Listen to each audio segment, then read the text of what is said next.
नमस्कार, बहुत स्वागत है आपका। आप देख रहे हैं न्यूज का एक्स-रे और मैं हूं आपके साथ मृदुल शर्मा।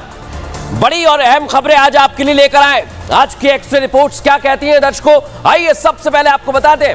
आज आपको बताएंगे नमाजियों की कैसी मानसिकता है जो लोगों को असुविधा पहुंचा रही है।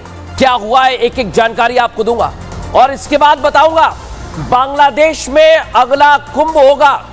नागा साधुओं ने ऐलान कर दिया है दर्शकों, बांग्लादेश जहां पर हिंदुओं के साथ बर्बरता की जा रही है वहां पर कुंभ का ऐलान।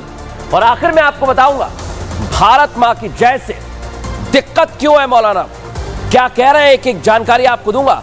लेकिन आज की हमारी पहली खबर है ट्रेन दर्शकों, जहां आप एक जगह से दूसरी जगह जाने के लिए रेल का सहारा लेते हैं और आमतौर पर रेल में बहुत सारी असुविधा होती है ट्रेन के अंदर, लेकिन असुविधा का कारण आज कुछ और है। कभी सड़क घेर कर नमाज पढ़ने बैठ जाओ, कभी पब्लिक प्लेस पर इबादत करने लग जाओ, कभी सड़क या सार्वजनिक जगह पर मजार बना दो। ये देखा होगा, हर वो काम किया जा रहा है जो कानून के खिलाफ हो।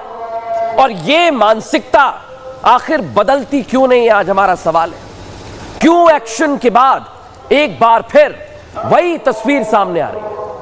क्यों वही काम किया जा रहा है दर्शकों जो कानून के खिलाफ हो और जिससे दूसरे लोगों को परेशानी हो? क्योंकि आपका अधिकार है दर्शकों, प्राइवेसी आपका अधिकार है। और दर्शकों ये बात इसलिए बोल रहा हूं क्योंकि अब ऐसी मानसिकता रखने वालों ने चलती ट्रेन में नमाज पढ़ना शुरू कर दिया है। सोचिए, एक बोगी जहां 72 सीटें होती हैं, अगर किसी को इधर उधर जाना होता है, निकलना होता है, तो एक ही रास्ता होता है जो मैं आपको दिखा रहा हूं गाड़ी को। लेकिन इन लोगों ने बीच में चादर बिछाई और नमाज पढ़ने की तैयारी शुरू कर दी। देखिए आप जरा क्या हो रहा है यहाँ पर। लेकिन सबसे बड़ी और अहम बात क्या है, ट्रेन में ऐसे लोगों को सबक ट्रेन के टीटी ने सिखा दिया है दर्शक। ना सिर्फ उन्हें बीच में नमाज पढ़ने से रोका, बल्कि दूसरे लोगों को होने वाली परेशानी का ध्यान रखने की बात कही। ऐसा नहीं है दर्शकों कि टीटी ने नमाज पढ़ने को गलत बताया, मैं पहले ही साफ कर दे रहा हूं। लेकिन इतना जरूर कहा कि वो लोग जब अपनी सीट पर नमाज पढ़ सकते हैं तो फिर बीच में रास्ता रोककर ये सब क्यों किया जा रहा है। सुनिए जरा ट्रेन के अंदर क्या हुआ। अपनी सीट पर नमाज पढ़िए, नमाज अपनी सीट पे पढ़िए, नमाज अंदर करके सीट पे पढ़िए, मजाक मत बनाइए गाड़ी को। ये क्या तरीका, किसी को भी परेशान कर दीजिए, रोड जाम कर दीजिए, रोड पर नमाज पढ़ने। आप लोगों की मानसिकता क्या हो गया है? नमाज पढ़ने का आप नमाज पढ़ रहे हैं तो आप ऐसा कीजिए कि किसी को परेशानी नहीं हो। आप नमाज पढ़िएगा, 1000 आदमी को परेशान कीजिएगा, पूरा 72 आदमी डिस्टर्ब हो रहा है यहाँ गाड़ी में। सोच को बदलिए, नमाज पढ़ते हैं तो सोच को बदलिए। नमाज पढ़ने के लिए आप इधर पढ़िए ना, जब नमाज ये यहाँ पढ़ने में क्या हो रहा है आप लोग को? ये बीच में जो गैप है वहाँ पढ़ने में क्या हो रहा है? मतलब जान के परेशान करना है लोग को, मतलब ये सोच बना हुआ है। नमाज पढ़िए, बीच में पढ़िए, पूरा गैप, पूरा जगह खाली है यहाँ, क्यों नहीं पढ़ रहे यहाँ?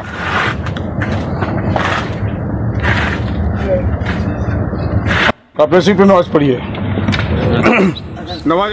देखा दर्शकों, आप जाहिर सी बात है किसी को भी परेशानी होगी और टीटी ने अपना काम किया। लेकिन अब यह वीडियो सोशल मीडिया पर भी आ गया है, हमने आपको दिखा दिया है और ये ट्रेंड कर रहा है दर्शकों। हर तरफ टीटी के काम की तारीफ हो रही है। कोई टीटी साहब को मेडल देने की बात कह रहा है तो कोई उन्हें सम्मान देने की बात भी कहता नजर आया। और तो और दर्शकों, सोशल मीडिया पर लोगों ने टीटी का यूपीआई आईडी तक मांग लिया ताकि उन्हें रिवॉर्ड दिया जा सके। लेकिन दर्शकों, देखा आप कि किस तरह से एक घटना घटी, उसके बाद टीटी का एक्शन आया और ये लोग हैं जो टीटी को अवार्ड देना चाहते हैं। सोशल मीडिया पर टीटी के बारे में यह भी कहा जा रहा है कि इन्हें सम्मान दिया जाना चाहिए और ऐसा होना चाहिए दर्शकों, क्योंकि टीटी ने अपना काम बड़ी ईमानदारी से किया और सभी को अपना काम करना चाहिए, गलत को गलत कहना चाहिए। बहरहाल खबरों में आगे बढ़ेंगे और आज की दूसरी और बड़ी और अहम खबर मैं आपके लिए लेकर आया हूं।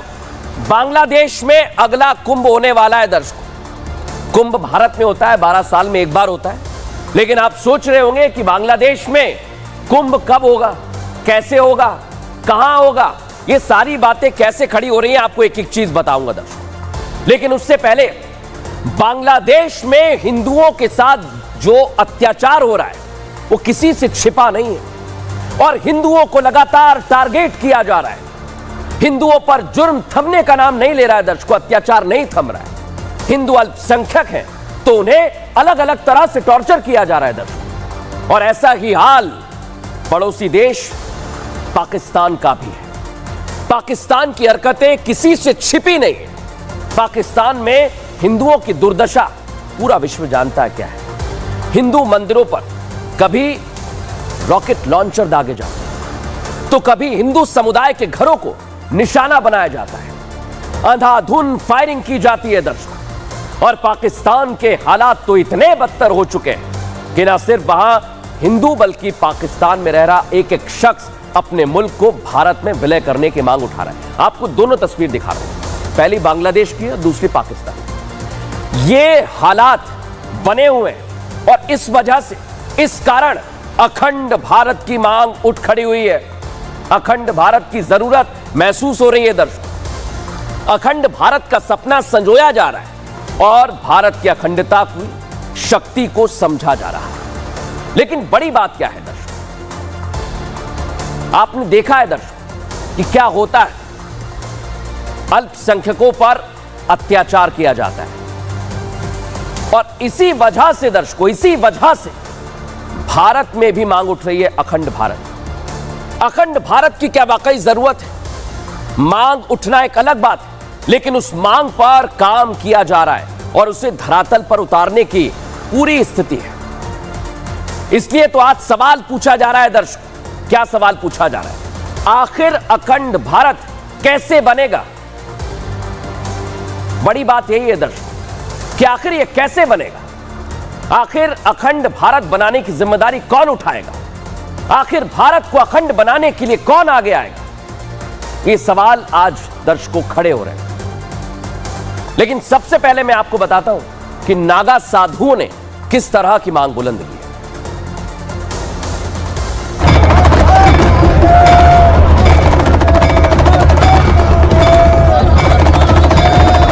नागा साधु नाम सुनते ही दिमाग में अजीब सी सिहरन उठ पड़ती है। वो नागा साधु जो 12 साल में होने वाले कुंभ के दौरान ही सामने आते हैं। अखाड़ों में नग्न अवस्था में रहने वाले वो नागा साधु जो शरीर पर धुनी की राख लपेटे हुए रहते हैं।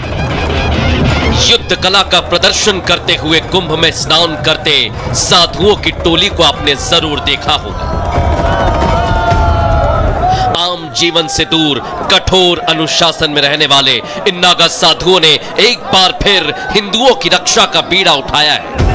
बांग्लादेश में जिस तरह से हिंदुओं पर कट्टरपंथी अत्याचार कर रहे हैं, जिस तरह से हिंदुओं के मंदिरों को निशाना बनाया जा रहा है, नागा साधुओं ने अब बांग्लादेश की रक्षा का बिगुल फूंक दिया है और ऐलान कर दिया है कि भारत में होने वाले महाकुंभ से पहले बांग्लादेश में महाकुंभ कराया जाए। अगर भारत सरकार हमें परमिशन दे, हम बांग्लादेश में कूच करने को तैयार है और हर नागा मरने मिटने को तैयार है, क्योंकि हमने जन्म इसीलिए लिया। नागा सन्यासियों का जन्म भारत माँ की सेवा के लिए है, सनातन संस्कृति की रक्षा के लिए है, हमारे मठों के लिए है, मंदिरों के लिए। एक हाथ में भाला एक हाथ में माला रखने वाले नागा साधु जो किसी को छेड़ते नहीं, लेकिन सनातन पर जब भी हमला हुआ है वो किसी को नहीं छोड़ने वाले मूड में आ जाते हैं। जिस तरह से बांग्लादेश में सनातन पर हमला हो रहा है, नागा साधुओं ने भारत सरकार को खत लिखकर बांग्लादेश जाने की अनुमति मांगी है। हम पहला कुंभ जो है कहां करेंगे? बांग्लादेश में करेंगे। उसका बाद हमारा जो कुंभ है प्रयागराज में होगा। हम तैयार बैठे हैं। सबसे बड़ी बात है, हमें सनातनियों को बताना है। जो माँ बहनें हमारी बेटियों के साथ अत्याचार बहुत ज्यादा हो रहा है, इसलिए उसका जवाब देना बहुत जरूरी है। यानी एक बार फिर नागा साधुओं की टोली तैयार हो रही है। एक बार फिर सनातन पर हमला करने वालों को जवाब देने की घड़ी आ गई है और फिर जिम्मा नागा साधुओं ने अपने ऊपर ले लिया है। जैसा कि वो पहले भी करते आए हैं, और फिर भारत को अखंड बनाने की अलख जगी है, जिसकी मशाल नागा साधुओं ने उठाई है।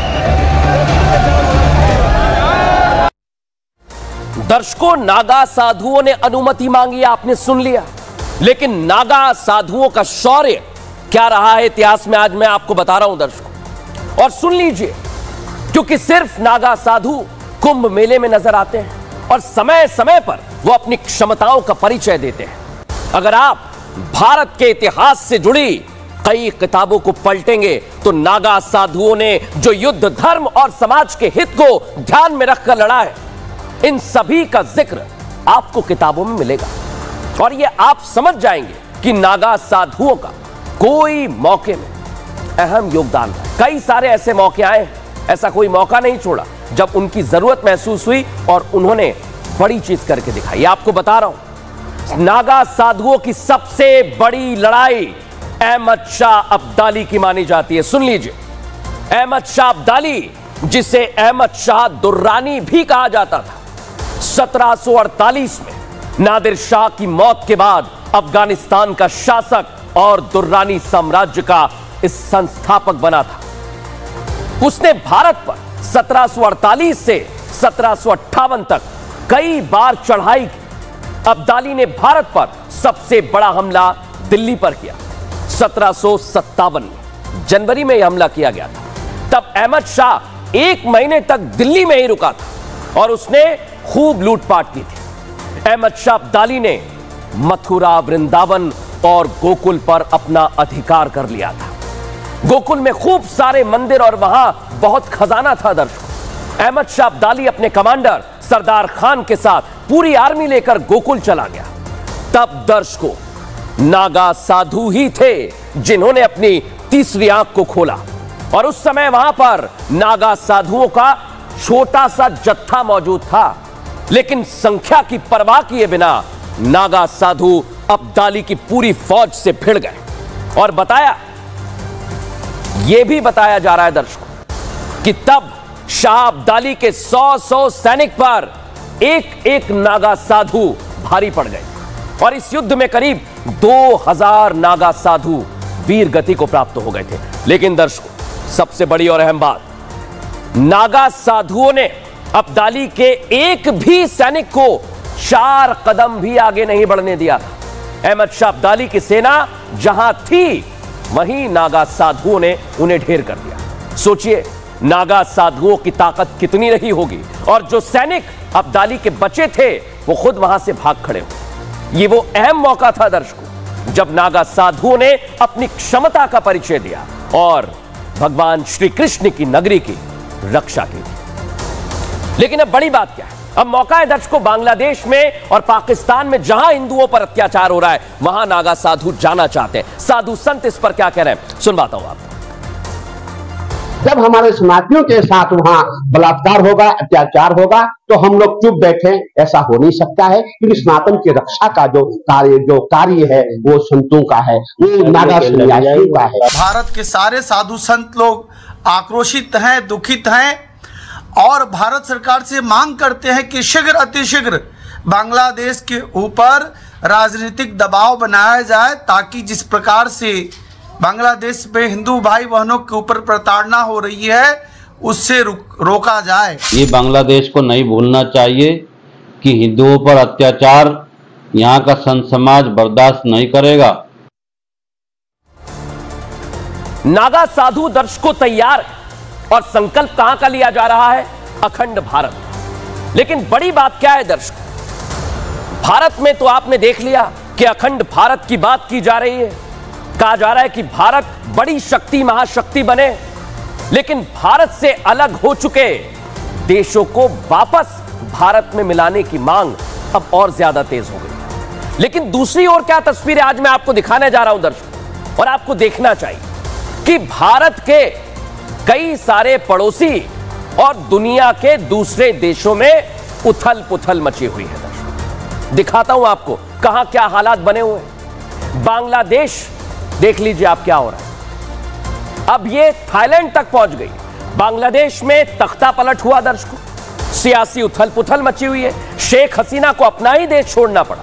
तो उधर थाईलैंड के प्रधानमंत्री थवासिन को पद से हटा दिया और संवैधानिक कोर्ट ने गलत तरीके से कैबिनेट में नियुक्ति पर पद से हटा दिया है। वहां पर भी हालात खराब है। जापान चले जाइए, जापान में सियासी भूचाल आ गया है। जापान के पीएम फूमियो किशिडा ने इस्तीफा देने के साथ ही चुनाव नहीं लड़ने का ऐलान कर दिया है। यानी दुनिया भर में क्या उथल पुथल मची हुई है दर्शकों, ये तो आपने देख लिया है। लेकिन तमाम उथल पुथल के बीच उत्तर प्रदेश के मुख्यमंत्री योगी आदित्यनाथ ने भी देश को एकजुट करने का प्रण ले लिया है। उन्होंने संकल्प लिया है दर्शकों कि देश को बिखरने नहीं देंगे, टूटने नहीं देंगे। योगी आदित्यनाथ ने कह दिया है कि वो अखंड भारत बनाकर ही रहेंगे। और कैसे मुख्यमंत्री योगी आदित्यनाथ ने यह संकल्प लिया है, इस रिपोर्ट में आपको दिखाता हूं।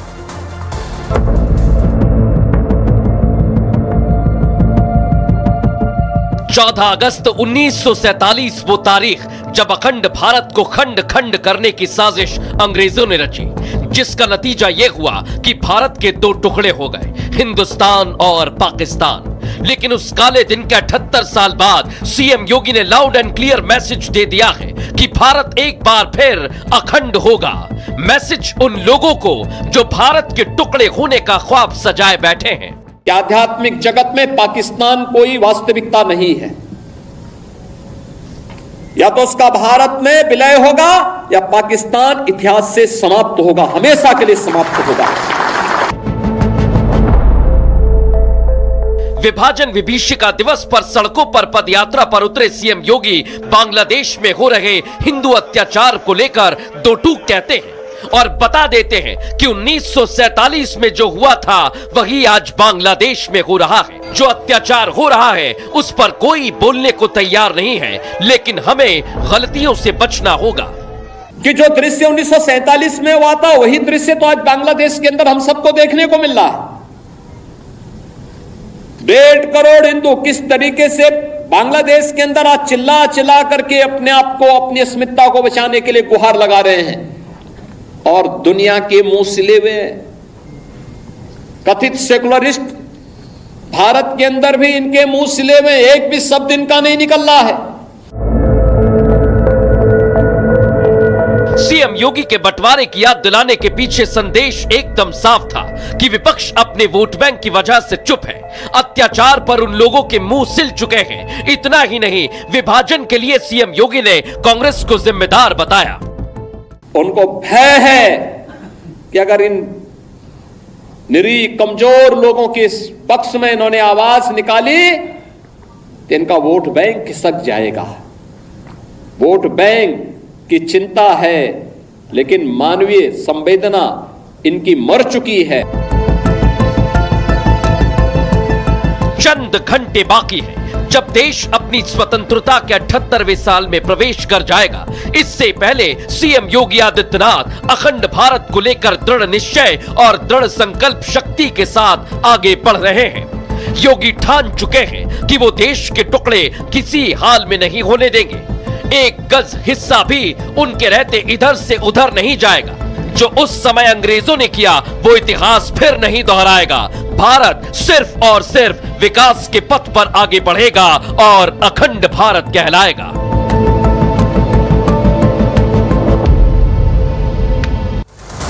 भारत विकास के पथ पर आगे बढ़ रहा है और अखंड भारत की आवाज इसकी मांग को बुलंद कर रही है। लेकिन इस बीच इत्तेहाद मुस्लिमीन काउंसिल के अध्यक्ष मौलाना तौकीर रजा के सुर भी बदल गए। दर्शक, पीएम मोदी और सीएम योगी के विरोध में अक्सर आपने तौकीर रजा को सुना होगा, ये अपनी आवाज बुलंद करते हैं। लेकिन मौलाना तौकीर रजा आज योगी आदित्यनाथ की हां में हां मिला रहे हैं और सीएम योगी के अखंड भारत के संकल्प का समर्थन कर रहे हैं। पहले आपको सुनवाता हूं तौकीर रजा कैसे योगी की हां में हां मिलाने लगे हैं। हिंदुस्तान का एक हिस्सा बांग्लादेश हुआ करता था। बांग्लादेश को हिंदुस्तान में शामिल करने का ये सही वक्त है। इस वक्त बांग्लादेश को हिंदुस्तान में शामिल कर लिया जाना चाहिए और ये पहला स्टेप होगा। अगर ये काम हुकूमत करने का काम करती है तो इंशाल्लाह कल पाकिस्तान को भी हिंदुस्तान में शामिल करने का काम किया जाएगा। अगली खबर आपको बताऊंगा, भारत माता की जैसे मौलाना के पेट में दर्द क्यों है, उससे पहले आज आपको एक तस्वीर दिखाना चाहता हूं और ये वीडियो आपको देखना चाहिए क्योंकि ये सोशल मीडिया पर वायरल हो रहा है। इसके बाद अगली खबर पर जाऊंगा। हर मोबाइल में शेयर किया जा रहा है। ये खबर मैनपुरी से सामने आई है। पूरी खबर बताऊं उससे पहले आपको वीडियो सुनना चाहिए। देखिए जरा। आंखों में आंखें मत डालो, आंखों में आंखें मत डालो, डरने वाला नहीं हूँ मैं। सीओ साहब संतोष कुमार सिंह, समझे कि नहीं समझे? तुम हमको जानते हो कौन है? हटिए पहले।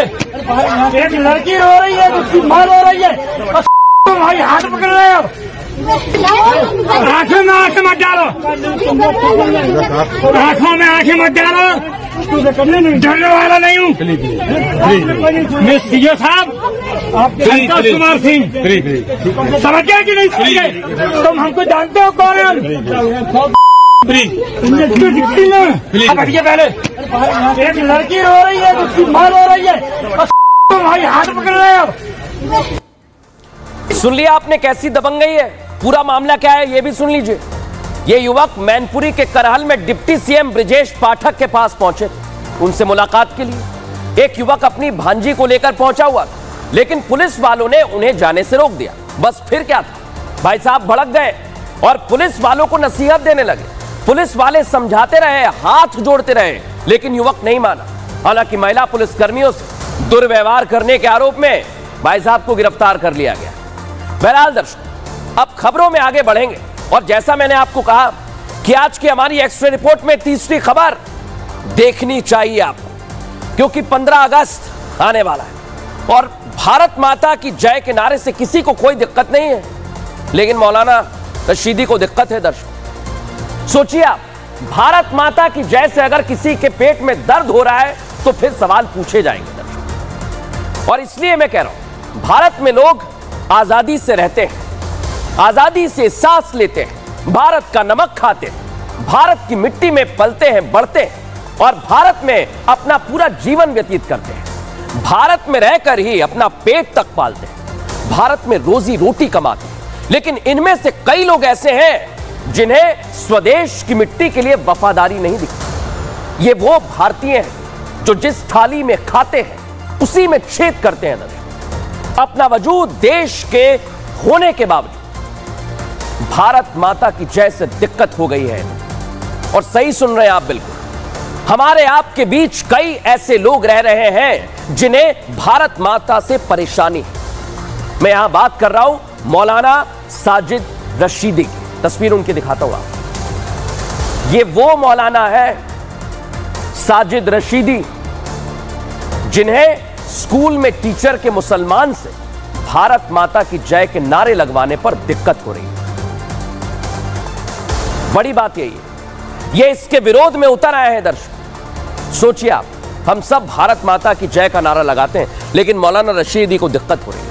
ये भारत माता की जय के नारों से परेशान हो गए और इसे संघीय मानसिकता बता रहे हैं। संघीय मानसिकता, ये साफ शब्दों में कह रहे हैं कि इनके लिए देश माता नहीं है। सुन लीजिए जरा पहले मौलाना साजिद रशीदी कि सर्वोदय बाल विद्यालय स्कूल का एक जुलूस 15 अगस्त के उपलक्ष्य में निकल रहा था, जिसमें स्कूल के टीचर मुसलमान बच्चों से भारत माता की जय के नारे लगवा रहे थे। ये संगी जहन के टीचर हैं जो मुसलमान बच्चों के जहन में उनकी आस्था के खिलाफ अपनी आस्था को घुसाने की कोशिश कर रहे हैं। मैं ऐसे टीचरों के खिलाफ सरकार से मांग करता हूं कि उनके खिलाफ कार्रवाई हो। हम इबादत सिर्फ अल्लाह की करते हैं, वंदना भारत माता की उनकी आस्था में होगी, हमारी आस्था में नहीं है। सुन लिया आपने मौलाना साहब। यहां मैं मौलाना साजिद रशीदी से सवाल पूछ रहा हूं। मेरा सवाल यह है साजिद रशीदी जी से कि आपको भारत माता की जय के नारे से परेशानी क्यों है? अगर इनके लिए भारत माता नहीं है तो ये भारत में रह क्यों रहे हैं? अगर इनमें देश प्रेम की कोई भावना नहीं तो ये भारत की मिट्टी पर गर्व क्यों करते? क्योंकि इनके बातों से ऐसा लगता है इन्हें कोई गर्व नहीं। आखिर भारत माता से चिढ़ क्यों है? ये सबसे बड़ी बात है दर्शक। यहां की मिट्टी में रहते हैं, लेकिन इन्हें बड़ी दिक्कत होती है। अब इस पर चक्रपाणी क्या कह रहे हैं, सुनवाते हैं आप। लेकिन किसी को भारत माता की जय बोलने में आपत्ति हो रही है। कुछ मौलाना जो कट्टरपंथी है वो जय फिलिस्तीन तो बोल सकते हैं, उसका समर्थन कर सकते हैं। मेरा ये मानना है ऐसे मौलानाओं को और ऐसे तत्वों को, ऐसे लोगों को जो भारत माता की जय नहीं बोलता है, उसे इस देश में रहने का अधिकार नहीं है। जिसको अशफाक हमीद के मादरे वतन से प्यार नहीं, उसको इस भारत में रहने का अधिकार नहीं। देखा दर्शकों आपने, लेकिन बड़ी बात क्या है, स्वामी चक्रपाणी को तो सुन लिया, लेकिन ये मौलाना रशीदी का कोई पहला विवाद नहीं है दर्शकों। आज आपको बताने वाला हूं, मौलाना साजिद रशीदी का विवादों से बहुत पुराना नाता रहा है। अक्सर भारत और सनातन विरोधी बयान देते हैं। वक्फ बोर्ड संशोधन विधेयक पर भी विवादित बयान दिया। अब हक के लिए सड़कों पर उतरेगा मुसलमान, सोचिए आप। सोमनाथ मंदिर में गलत काम होने का विवादित बयान दिया था। कहा गलत काम होने की वजह से गजनबी ने मंदिर को तोड़ा। यही थे मौलाना। राम मंदिर पर विवादित बयान दिया, सियासत तेज हुई। मंदिर तोड़कर पुनः मस्जिद का निर्माण हो सकता है, यह कह रहे थे। भारत के इस्लामिक देश जैसा बनने का भड़काऊ बयान दिया। देश के दोबारा बंटवारे और हिंसा की धमकी दे चुके हैं और अब इन्हें भारत माता से दिक्कत हो रही है। लेकिन देश विरोधी सोच क्यों है? आज केस 2 है हमारा, क्योंकि मदरसे में राष्ट्रगान का कोई विरोध करता है। मदरसों में भारत माता की जय बोलने का विरोध हो रहा है। ओवैसी संसद में जय फिलिस्तीन का नारा लगाते हैं। अकबरुद्दीन ओवैसी हिंदुओं को चेतावनी देते हैं, उनके भाई छोटे। 15 मिनट के लिए पुलिस हटा दो, देखना है क्या कर सकते हैं। तौकीर रजा हिंदू राष्ट्र की मांग करने वालों का विरोध करते हैं, खालिस्तान की मांग करने वालों को जायज बता रहे हैं। तो सवाल यह दर्शकों कि आखिर क्यों इस तरह का विरोध किया जा रहा है? यह बहुत बड़ा सवाल है दर्शकों। लेकिन बड़ी बात क्या है दर्शकों कि आखिर इस तरह का बयान देने से सांप्रदायिक सौहार्द बिगड़ता है। हमारे देश के लिए अगर आप इस तरह से बयान देंगे तो फिर आपसे सवाल पूछे जाएंगे। लेकिन आज आपको एक और तस्वीर में दिखाने वाला हूं दर्शकों, और उत्तर प्रदेश, यहां से यह वीडियो सामने आया है जो किसी फिल्म की शूटिंग की तरह लग रहा है। देखिए जरा आप पहले। लेकिन यहां कोई फिल्म का सीन नहीं है दर्शकों, यह हकीकत है। खबर कासगंज की है, जहां 2 पक्षों में रंगदारी को लेकर एक दूसरे पर फायरिंग कर ली, दिन दहाड़े फायरिंग। तस्वीरें देखिए, लोगों के हाथ में बंदूक है, एक शख्स एक के बाद एक फायर कर रहा है। गोलियों की आवाज भी सुनाऊंगा आपको, सुनिए जरा।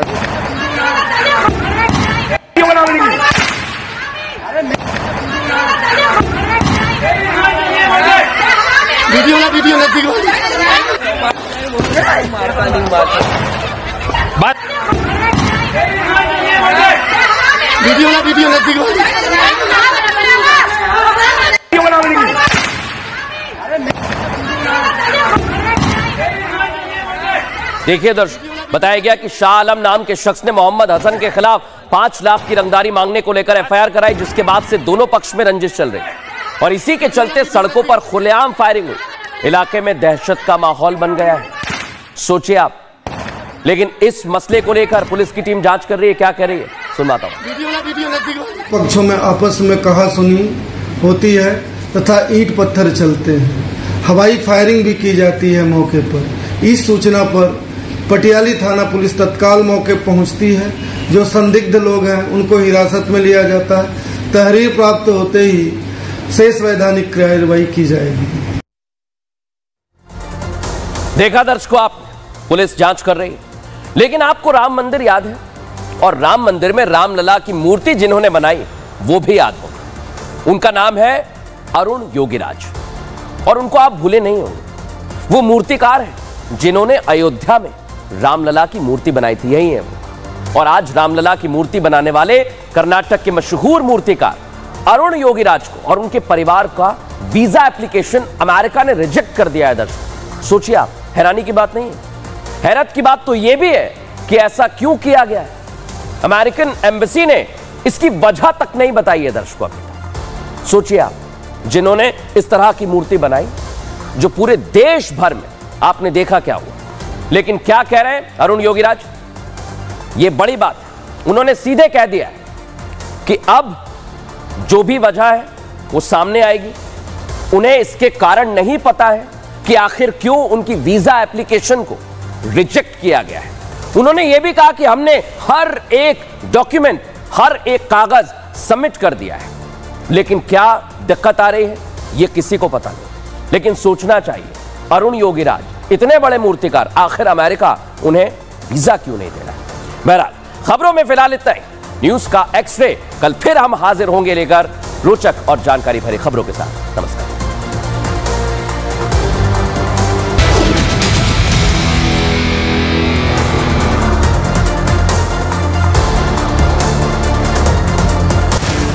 इतिहास, परंपरा, भाषा, संस्कृति, सबका एक ही अर्थ, एक ही पर्याय, राष्ट्रवाद।